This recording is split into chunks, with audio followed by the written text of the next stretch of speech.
Fue en ese momento que llegaron mis compañeros, y mientras lo auxiliaban, juraron haber escuchado algo raro, como un lamento o una risa. No se ponían de acuerdo ni la podían identificar.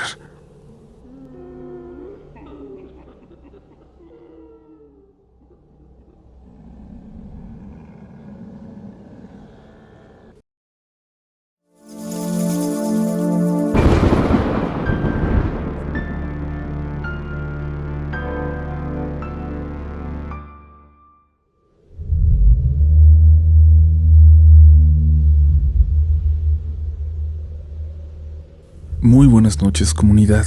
Me da mucho gusto poder volver a llegar a ustedes con esta selección de historias de encuentros paranormales, inexplicables, esta vez protagonizados por policías, paramédicos y demás personas que trabajan en servicios de emergencias. Es toda gente muy admirable, gente muy valiente que nos protege y a quien, claro, dedicamos este episodio esperando que pasen un turno seguro, que estén siempre protegidos y protegidas, y que si tienen una historia por contar, no duden más y la compartan con nosotros. No hay una mejor comunidad en internet, una más cariñosa, más respetuosa, que sea una familia que esta, así que siempre estaremos ahí, esperando su historia. Sin más demora, vámonos con las historias de hoy, y recuerda cerrar los ojos, si puedes hacerlo, y dejarte llevar, porque ya estás entrando en los siguientes relatos de la noche.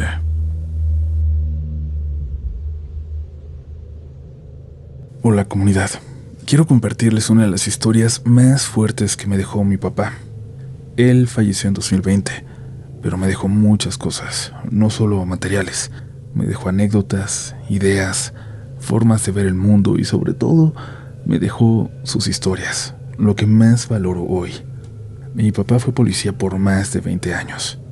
Siempre fue reservado con lo que veía en el trabajo, pero con el tiempo y cuando fui creciendo, empezó a soltarme más y más información, a contarme más cosas. Cosas que sinceramente no he podido olvidar. La historia que quiero compartirles ocurrió cuando él fue asignado a cuidar un terreno alejado, un rancho en pleno desierto.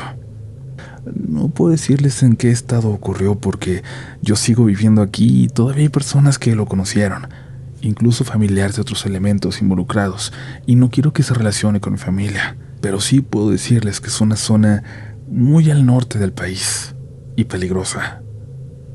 Ese terreno no puedo contar con detalles lo que se encontró ahí, no porque no quiera, sino porque no se puede decir en un canal como este sin riesgo de que te censuren o te bajen el episodio.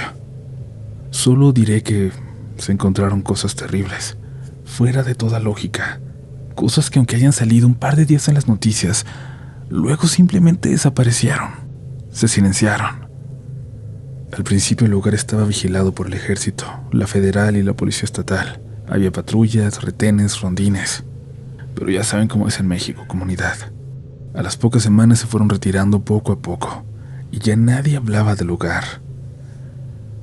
Las órdenes cambiaron, y para cuando mi papá fue enviado ya solo quedaba una patrulla, una sola persona por turno, para cuidar una caseta a la entrada del camino de terracería que llevaba al rancho.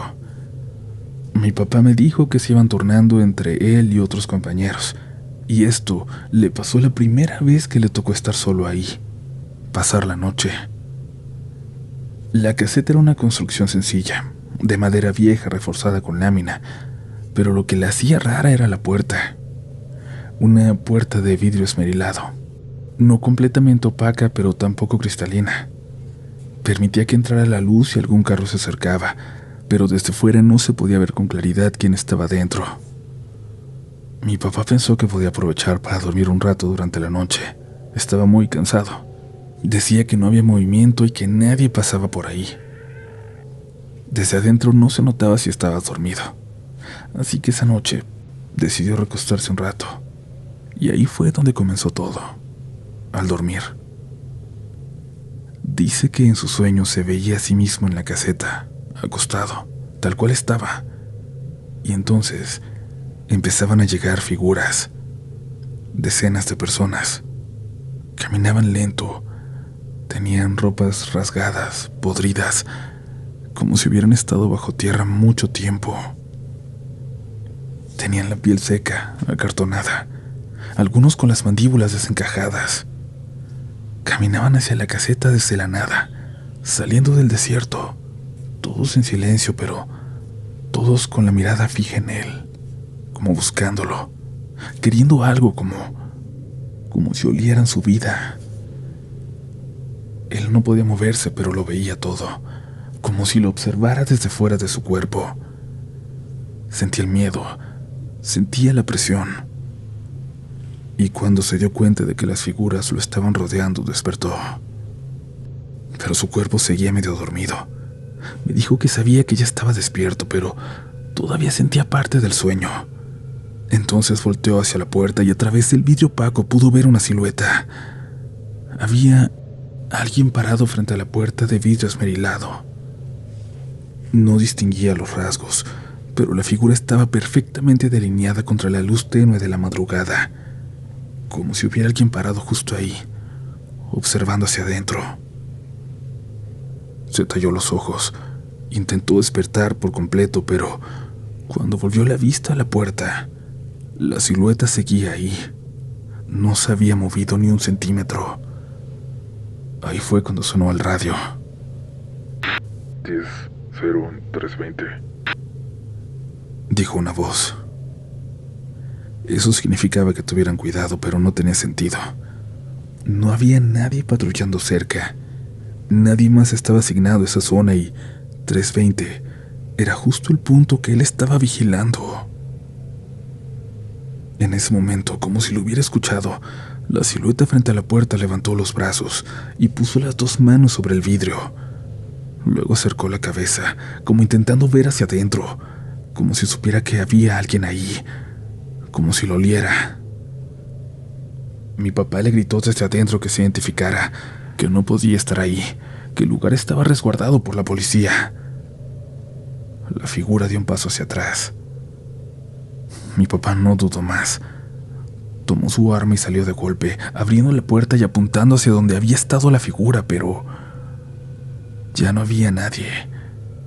Corrió alrededor de la caseta. Nada. Ahí, comunidad, no había matorrales, ni arbustos, ni rocas grandes, ni un solo lugar donde alguien pudiera haberse escondido. Estaba solo. A 100 metros a la redonda, no había más que desierto.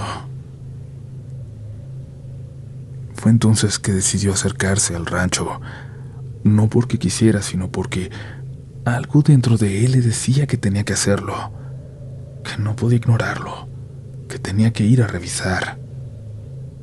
Me decía que desde el primer paso en el camino sintió algo en el pecho, una sensación de que se acercaba a su muerte, pero aún así avanzó. El rancho estaba en ruinas. Nadie vivía ahí desde hacía mucho tiempo. Nadie había vuelto desde lo que encontraron. Pero conforme se acercaba, mi papá dijo que sentía miradas, que podía sentir con cada paso que era observado, que estaba rodeado, pero no veía nada, solamente lo sentía. No se atrevió a entrar. Dio media vuelta y regresó a la caseta. Esa noche apenas pudo respirar. Tuvo el arma lista en todo momento. No durmió. Solo esperaba que saliera el sol. A la mañana siguiente movió cielo y tierra para que no lo volvieran a asignar a ese punto, pero evidentemente no tuvo suerte. Las órdenes eran las órdenes. Así que, contra todo protocolo, le pidió a su hermano, a mi tío, que lo acompañara. Mi tío llegaba en su carro eso de las 2 o 3 de la madrugada. Se estacionaba frente a la caseta, como si fuera a pedir indicaciones, y se quedaban ahí, platicando entre la patrulla y el coche, toda la noche. Decía que desde que su hermano empezó a acompañarlo, ya no volvió a ver ni sentir nada. Nunca más. Pero cada que contaba esta historia, y me la contó varias veces, lo decía igual. Yo sé lo que vi. Yo sé lo que sentí. Y ese rancho no está vacío.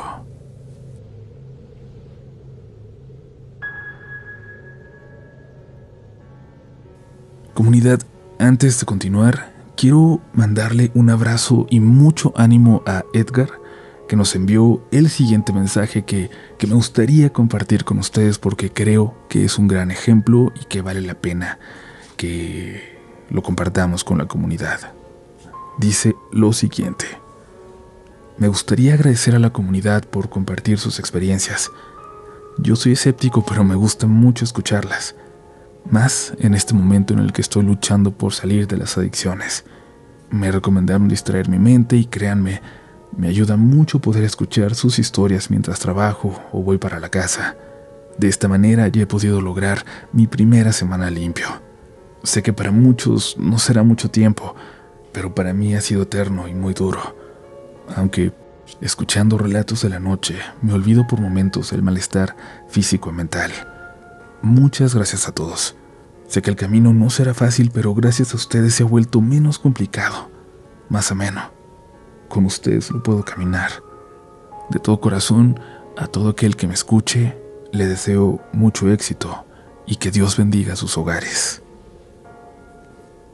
Edgar, déjame agradecerte a ti, a nombre de toda la comunidad, por tus palabras, y quiero que sepas que te admiramos y te deseamos mucha fuerza en tu camino, que será duro, sí, pero te prometo que no lo vas a caminar solo. Eres parte de esta gran comunidad, de esta gran familia que de alguna forma se ha formado por nuestro gusto por escuchar y por mantener vivas nuestras historias. Y ese mensaje y ese compromiso va para toda la gente allá afuera que esté pasando por un proceso familiar, por un proceso difícil. Para ustedes, el mayor de los éxitos y mucha fuerza. Y ahora sí, continuamos con el resto de este episodio.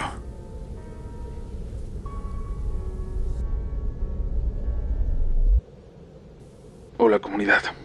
Esta historia que quiero compartirles no es mía, pero la tengo muy presente porque me la contó un compañero de trabajo hace años, cuando yo apenas empezaba en la corporación. Fue de esas anécdotas que se te quedan clavadas, que cada tanto te vienen a la mente cuando vas en la patrulla por un tramo oscuro, en medio de la nada. Este compañero, que ya tenía su experiencia, me juró que todo lo que voy a contarles pasó tal como lo dijo. Yo no sé si creerle por completo, pero conociéndolo, no era de los que andan inventando por llamar la atención. Me dijo que fue una madrugada, ya de esas donde la noche está por terminar, pero el sol todavía no se asoma. Le tocaba patrullaje con otro agente en una zona rural, donde hay un tramo de carretera libre que conecta con otros municipios. Esa vía ya casi nadie la usa porque hay autopista de cuota, mucho más rápida y segura. Así que la libre queda para los traileros o los que se sienten valientes nada más. En la noche es tierra de nadie. Esa madrugada recibieron por radio un aviso. Un camionero reportaba un accidente en esa carretera vieja. Decía que vio a una mujer cubierta de sangre caminando por en medio del camino. Iba solo, no se detuvo. Sabía que la zona era muy peligrosa, pero avisó emergencias. A los pocos minutos una ambulancia fue enviada también. Mi compañero y su pareja llegaron al lugar cuando ya estaba la ambulancia. Las luces estaban encendidas, pero no se veía ningún vehículo accidentado. Nada. Ni marcas de llantas, ni fragmentos de vidrio, ni huellas de nada. Estaban atendiendo a alguien. Uno de los paramédicos estaba fuera de la ambulancia, sentado, temblando. El otro intentaba ayudarlo. Se veía que estaba como en shock, con la cara pálida, sudando frío. Les dijeron que le había dado un ataque de pánico. El que aún podía hablar fue el que contó lo que había pasado. Llegaron rápido al punto marcado, pero no vieron a nadie. Se regresaron. Dieron una vuelta más por si el auto se había salido del camino, pero nada. Regresaron de nuevo a la indicación original. Seguramente algo se les había pasado. Seguro algún detalle habían pasado por alto. Tenían que estar seguros de que no había nadie ahí. Avanzaron despacio, a vuelta de rueda, hasta que vieron a una mujer caminando por la orilla de la carretera, de espaldas a ellos, como si nada, muy despacio, Frenaron la ambulancia a unos metros para no asustarla. Muy probablemente estaba en estado de shock si había tenido un accidente. Uno de ellos se bajó para alcanzarla. El que se quedó al volante la siguió con la vista hasta que se salió del camino. El otro la siguió de cerca. La mujer se metió entre los arbustos. El paramédico que iba tras ella le habló y juraba que la mujer se detuvo, que lo volteó a ver, que tenía el rostro completamente bañado en sangre, pero no sabía si era suya o de alguien más. Su ropa también estaba empapada. Pero lo peor, según contó, fue que después de verlo, la mujer empezó a caminar hacia atrás. No de espaldas, sino con la cara hacia él, como si fuera a acercarse, pero las piernas la llevaban en dirección contraria. Y luego simplemente se elevó. Dice que la vio elevarse hacia el cielo, sin hacer un solo sonido, que no gritó, que no lloró, no dijo nada. Solo se fue como en un salto y se perdió en el negro del cielo de la noche. El paramédico regresó corriendo a la ambulancia. Empezó a hiperventilar, a temblar. Su compañero pensó que le iba a dar un infarto. Fue en ese momento que llegaron mis compañeros, y mientras lo auxiliaban, juraron haber escuchado algo raro, como un lamento o una risa. No se ponían de acuerdo ni la podían identificar.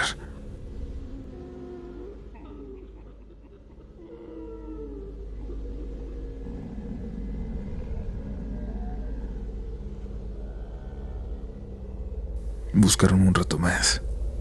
No había rastro de un accidente, de algún auto, ni mucho menos de esa mujer.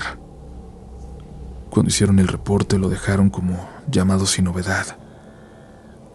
Lo último que me dijo mi compañero fue que ni siquiera quiso buscar en los registros si había pasado algo ahí antes, que no quería condicionar su cabeza, ni cargar con otra historia cada vez que le tocara salir de madrugada por esas zonas. Pero lo que ese paramédico vio, me dijo, yo sé que no lo estaba inventando. Se le notaba en los ojos. Algo se le metió en la mirada esa noche. De esas cosas que se nos meten por los ojos y ya nunca nos dejan. Yo creo que todos vivimos algo así en algún momento, comunidad.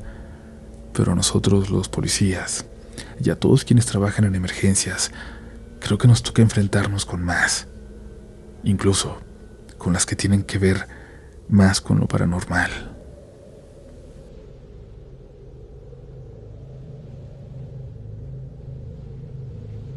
No sé si esto que voy a contarles califique como un relato paranormal en sí, o si simplemente fue una desgracia que se salió de control y a la que ya le echamos encima todos nuestros miedos. Pero lo cierto es que dentro de la corporación, como en cualquier cuerpo de policía, hay ciertas reglas no escritas, y cuando todos los veteranos repiten la misma advertencia, aunque lo hagan medio en broma, uno termina tomándola en serio.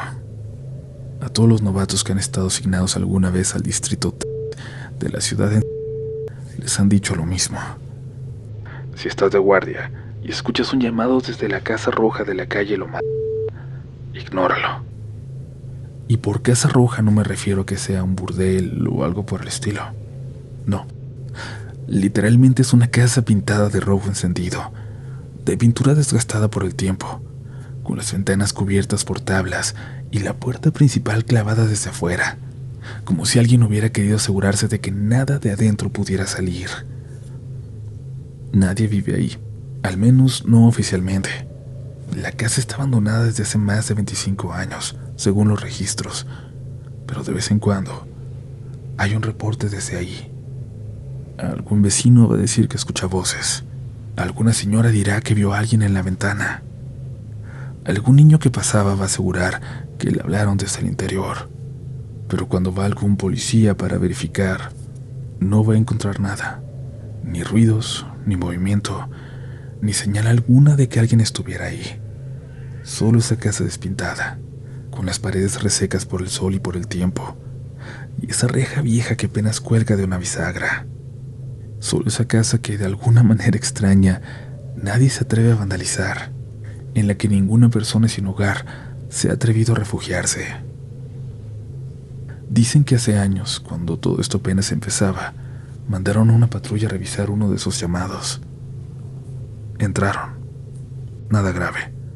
Casa sola, pero uno de los oficiales nunca volvió a ser el mismo. Pedía cambio de turno cada vez que tocaba esa zona y terminó pidiendo su baja poco tiempo después, simplemente para no volver a acercarse. Desde entonces, desde eso que sí era verdad, la leyenda nació. No sé qué tanto se ha ido alimentando de lo que agrega cada oficial que la cuenta, pero de que crece, crece cada año. Y con el tiempo cada grupo nuevo de cadetes escucha la historia. Y se ríen al principio, claro, porque suena a eso, a una historia, a una leyenda, hasta que les toca la zona y la casa está ahí. Y entonces ya no da risa. Yo no estuve presente en el caso que te voy a contar, Uriel, pero uno de mis compañeros sí. De hecho, él fue el primero en encontrarlo. Fue hace algunos años nada más. Un muchacho nuevo, de los que llegan con mucha energía y sin miedo a nada, comenzó a preguntar por la Casa Roja.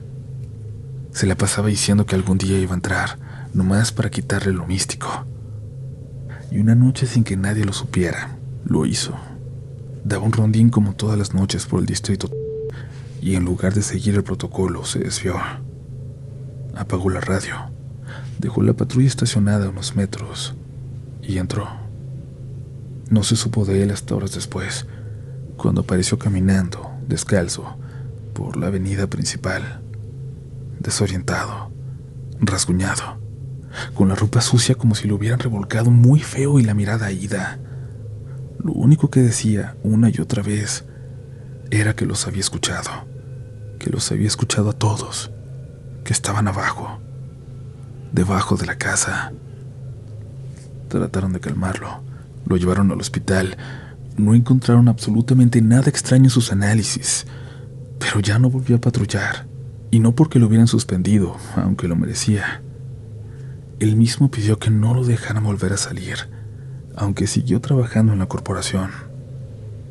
Cuando uno de sus compañeros intentó preguntarle qué había visto allí dentro, simplemente le dijo que no podía explicarlo, que no era una persona, ni una figura, que había muchos, que primero fue como un murmullo, y luego como si todas esas voces que nunca terminan de salir del todo, lo hubieran estado esperando. Solo Dios sabrá qué quiere decir con eso. Acordonaron la casa, pero las cintas de no traspasar apenas duraron una noche. Y la casa sigue ahí. De vez en cuando, como les digo, todavía alguien jura haber escuchado ruidos, golpes, voces. Vuelven a reportarlo. Pero ya nadie entra. Y a los nuevos se les sigue diciendo lo mismo. No importa que escuches. No importa si ves a alguien parado en la ventana, si sientes que vas siguiendo a alguien que se mete ahí. No entres, no te acerques. Y si una voz te llama desde dentro, ignórala. Al menos, eso es lo que yo haría.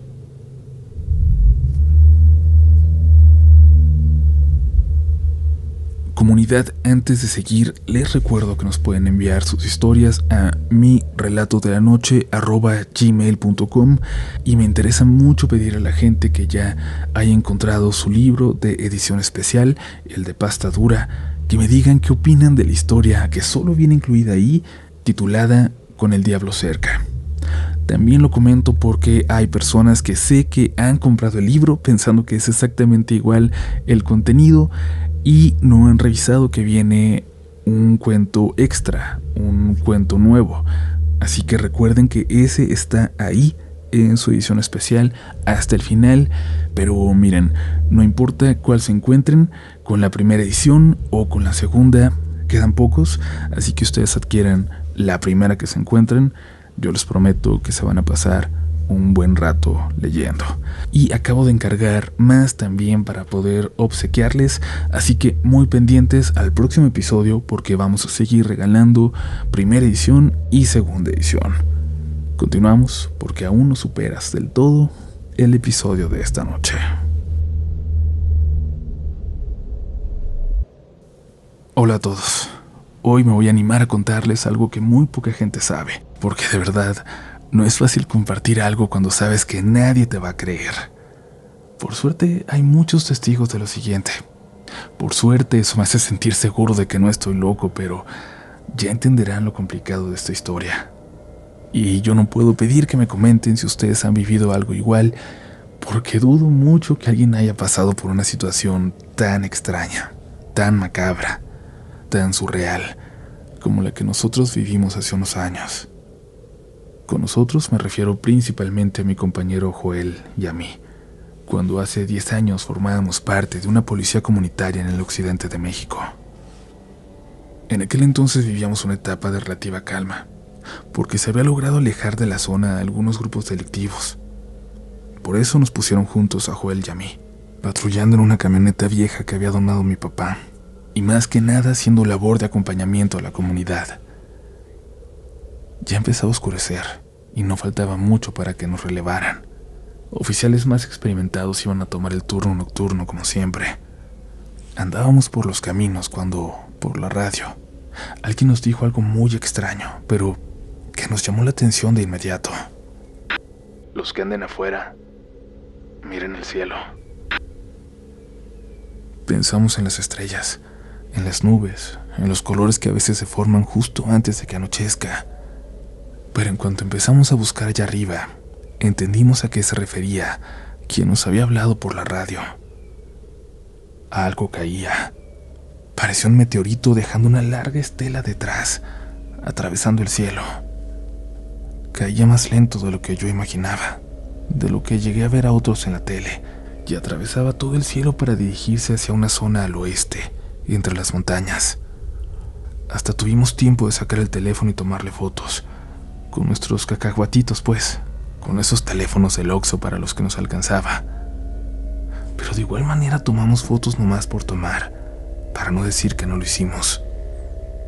Aquella cosa iluminaba la noche al pasar. Preguntamos por radio si alguien sabía qué era, pero todos andaban igual de confundidos que nosotros. Luego nos reportaron que la policía estaba atendiendo algunos casos de ataques de nervios, a los pocos minutos de que pasó. Ahí fue cuando a Joel le entró la preocupación. Mi mamá está sola allí en su casa, me dijo. De seguro andaba afuera regando sus plantas y lo vio. Me dan ganas de echarle una vuelta nomás para ver que esté bien. Estas cosas le dan mucho miedo. Su mamá vivía en un poblado en la montaña. Allí había nacido también él. Quedaba poca gente y tenía razón. Si acá en el pueblo, en la civilización, por decirle de alguna manera, la gente se había vuelto medio loca con lo que vio. Con mayor razón allá arriba, donde nomás en 2 esquinas a la entrada del pueblo agarraba señal el teléfono. Y por la dirección que llevaba esa cosa, hasta parecía que les iba a caer por allá cerca. Menudo sustote les había de haber pegado. Faltaba poco para que llegaran a relevarnos, pero la única forma que teníamos de ir a darle la vuelta a la mamá de Joel era llevándonos la camioneta que traíamos a la policía comunitaria. Yo dudé un poco, pero luego pensé en lo que yo hubiera hecho por ir a revisar a mi mamá, por ir a cuidarla. Yo ya no tengo la inmensa fortuna de tenerla conmigo, pero entendí a Joel. Vámonos pues, a ver si alcanzamos a ir y volver antes de que nos llegue el relevo, le dije, y así agarramos camino. Dejé que Joel manejara porque el camino hacia arriba estaba feo, peligroso, lleno de curvas pronunciadas, pero él se lo sabía de memoria. Yo no me cerraba los ojos y escuchaba cómo agarraba las curvas. Y llegamos a donde acababa la carretera y había que seguir por el camino. Nadie que no conozca la zona se imaginaría que ese camino que parece sendero te lleva a un lugar poblado. Y ahí, al tomar ese camino, ahí viene la parte surreal, la que recuerdo casi como un sueño, la experiencia más extraña de mi vida. Desde que íbamos llegando, nos llamó la atención que se veían todas las luces prendidas, todas las luces del pueblito. La gente andaba afuera, vuelta loca, todos corriendo en las calles. En cuanto vieron la camioneta, reconocieron que era de una policía comunitaria y los niños corrieron hacia nosotros. Nos señalaban una zona de la montaña y nos decían que se había ido por allá, que disparáramos, que se había ido brincando por allá. Yo más o menos intentaba contestarles, seguirles la corriente. Pensaban que estábamos ahí para ayudarles, pero lo único que queríamos era llegar con la mamá de Joel, ver que estuviera bien y regresarnos cuanto antes. Su mamá no estaba en su casa, pero por suerte la encontramos pronto en la calle de atrás, atendiendo a una vecina. Estaba muy mal, le estaban echando aire, le ponían alcohol en la nariz. Joel corrió a abrazar a su mamá en cuanto la vio. Ella le dijo que era peligroso que estaba ahí, que no hubiera ido. Le preguntamos qué había pasado, si se habían asustado por el meteorito. Por la cara que nos hizo nos dimos cuenta de que no. Quizás ni siquiera lo había visto. A ellos, allá arriba, los había alertado algo más. Algo que brincó entre los techos de la gente, que salía asustada a ver qué era lo que andaba por ahí. Luego nos señalaron a una esquina de la casa en donde estábamos, la de la señora.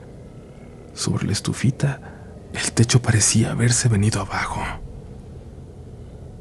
Aquí cayó. La señora lo vio bien. Por eso está tan mal. ¿Quién había caído ahí? Le preguntamos a los niños que nos habían seguido qué fue lo que pudieron ver. Dijeron que era un hombre, de pantalón blanco y saco negro, que tenía cuernos, dijo uno. Que era algo como un casco, decía otro. Se empezaron a contradecir. Seguramente ninguno lo había visto bien. En lo único en lo que todos coincidían es que escucharon ladrar los perros asustados y el pueblo entero salió a ver. Esa cosa saltaba de techo en techo, saltos de muchos metros, pero de un lado a otro como asustado, como huyendo de algo. Nos decían que el Juan lo había visto de cerca. Varios lo repetían, pero no sabíamos ni quién era Juan. Hasta que llegó un niño de unos 10 años, flaquito, con la cara toda chorreada, como si las lágrimas le hubieran caído por la carita llena de polvo. Le preguntamos qué había pasado, qué había visto.